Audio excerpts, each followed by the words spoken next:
Senian, balik lagi kita di Gerbek.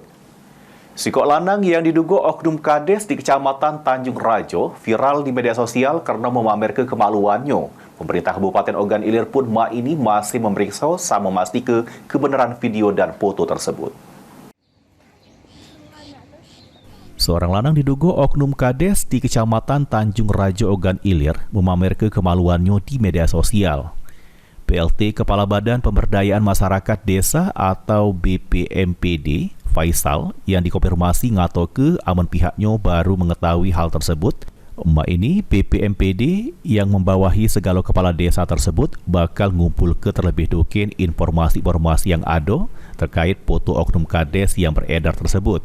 Menurut Faisal, dirinya belum bisa ngenjuk statement apapun terkait beredarnya foto tersebut. Sementara itu, hal yang sama juga dikatakan Kepala Inspektorat Kabupaten Ogan Ilir Ibnu Hardi. Dirinya belum bisa berkomentar sebelum mengetahui kebenarannya. Ahmad Romawi, PAL TV.